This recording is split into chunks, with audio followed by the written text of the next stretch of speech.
اعوذ باللہ من الشیطان اللعین الرجیم بسم اللہ الرحمن الرحیم وبہ نستعین وہو خیر معین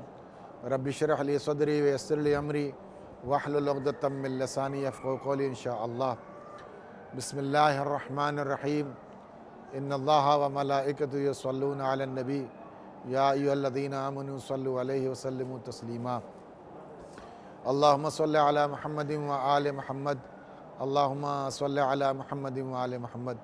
عزیزان گرامی قدر، خداوند عالم نے صاحبان ایمان کو یہ خطاب کیا اور ان سے مطالبہ کیا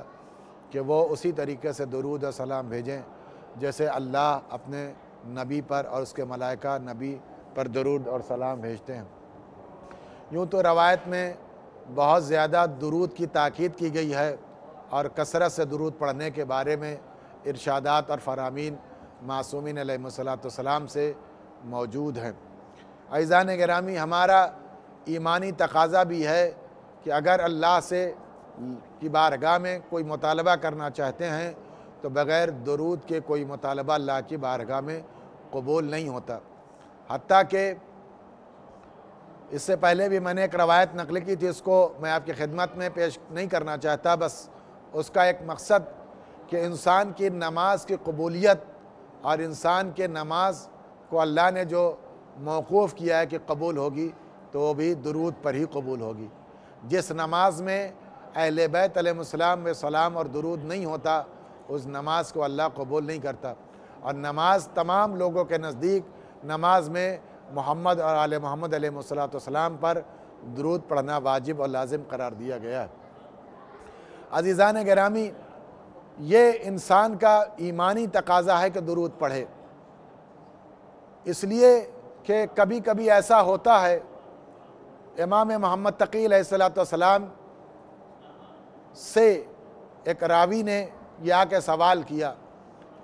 میں ایک آیت آپ کی خدمت میں پیش کرنا چاہتا ہوں اس روایت سے پہلے، کہ میں آپ کی خدمت میں یہ بیان کرنا چاہتا ہوں کہ روایت پڑھنا، یہ درود پڑھنا کتنا اہم ہے اور ہمارے دل کو امام سے کتنا مرتبط کرتا ہے،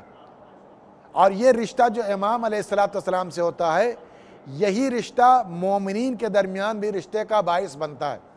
اور کبھی کبھی اسی رشتے کو ہم محسوس نہیں کر پاتے لیکن اس رشتے کا اثر ہم پر ہوتا ہے۔ جو ایمانی رشتہ، جو ایمانی نور اور تار اور لگاؤ ہے اس سے، جو ہم کو کبھی کبھی متوجہ کرتا ہے تکوینی طور پر۔ من عمل صالحا من ذکر او انثی وہو مؤمن فلنحینہ حیاۃ طیبہ، جو شخص مرد میں سے ہو یا عورتوں میں سے نیک کام انجام دے گا وہ اللہ کی بارگاہ میں اگر مومن ہے تو پھر فلنحینہ حیاۃ طیبہ، یہ اللہ کا وعدہ ہے کہ ہم اسے خوبصورت زندگی عطا کریں گے۔ عزیزان گرامی، آپ محسوس کریں، دو روایتیں آپ کو امام محمد تقی علیہ السلام سے پیش کرنا چاہتا ہوں کہ کتنا زیادہ ہماری ذمہ داری ہے اس رشتے کے تحت جس کو ہم نے قبول کیا ہے ولایت کے تحت، اہل بیت علیہ السلام سے محبت کے تحت۔ درود پڑھنا ہماری ذمہ داری ہے، لیکن اس کے بعد بھی جو ایمان کا رشتہ لوگوں سے ہے وہ کتنا محکم اور استوار ہونا چاہیے۔ راوی نے بڑھ کے سوال کیا، مولا کبھی کبھی دسترخوان پر کھانا موجود ہوتا ہے اور بہت ساری نعمتیں موجود ہوتی ہیں، لیکن ان نعمتوں کو ہمارا کھانے کا دل نہیں چاہتا،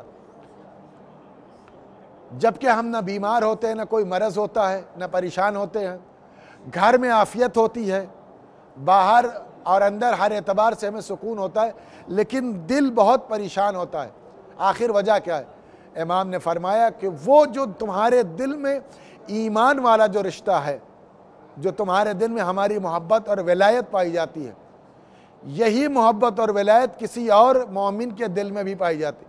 اس کے دل کا رشتہ تمہارے دل سے اسی ایمان کے تحت جڑا ہوا ہے۔ جب وہ مومن پریشان ہوتا ہے تو اس کا اثر تمہارے دل کے اوپر مرتب ہوتا ہے۔ جب تمہارا دل اس طریقے سے اچٹ رہا ہو تو اپنے قرب و جوار میں کسی مومن کو تلاش کرو، کہیں ایسا نہ ہو کہ تمہارا کوئی مومن بھائی پریشان ہو، تمہارا مومن بھائی کسی نہ کسی مصیبت میں مبتلا ہو۔ اگر تم نے اس مومن کے لیے انتظام کر دیا، یہاں سے ایک دوسری روایت شروع ہو کہ ایک شخص قبر میں جائے گا تو وہاں پر ایک خوبصورت انسان کو پائے گا، جو سفید لباس میں ملبوس ہوگا، منور ہوگا، تو وہ شخص اس سے یہ پوچھے گا مرنے والا کہ تم کون ہو؟ تو کہا تم نے ہمیں نہیں پہچانا، میں تمہارا رفیق، دوست، مونس، ہمغم، تنہائی میں ساتھی ہوں۔ کہا کیوں آئے ہو؟ کہا اس لیے آیا ہوں کہ تم پہچانو ہم کو کہ ہم تمہارے ساتھ تھے۔ کہا ہمیں نہیں معلوم، ہمیں نہیں سمجھ میں آ رہا ہے کہ تم ہمارے ساتھ تھے تو کیوں تھے؟ کہا میں وہ مسکراہٹ ہوں جس مسکراہٹ کا سبب تم ہو۔ کہا کیسی مسکراہٹ، کیسا تبسم؟ کہا جب تم کسی مومن کی مدد کرتے ہو، کسی مومن کا کام انجام دیتے ہو، اور اس کے اس امر کی بنا پر، اس شغل کی بنا پر، اس کام کی بنا پر، اس مدد کی بنا پر، اس راحت اور سکون کی بنا پر جو تم سے اسے حاصل ہوئی ہے، مسکراہٹ لبوں پر آتی ہے، اسے سکون ملتا ہے، اللہ اس تبسم کی بنا پر مجھے خلق کرتا ہے انسانی شکل میں، جو تمہاری قبر میں اجالے کا سبب، تمہاری قبر میں تمہارے ساتھی کا سبب، تمہاری قبر میں تمہارے رفیق اور دوست کا سبب قرار پاتی۔ عزیزان گرامی، امام محمد تقی علیہ السلام نے اس ارشاد سے یہ بیان فرمایا کہ ہماری ذمہ داری اس ولایت اور محبت اور امامت کے تحت کتنی اہم ہے کہ ہم اگر کسی کو نقصان، کسی کو فائدہ نہیں پہنچا سکتے تو کم از کم نقصان نہ پہنچائے، لیکن یقین جانیے اگر کوئی شخص کسی مومن کی اس طریقے سے نصرت کرتا ہے، اس عنوان سے کہ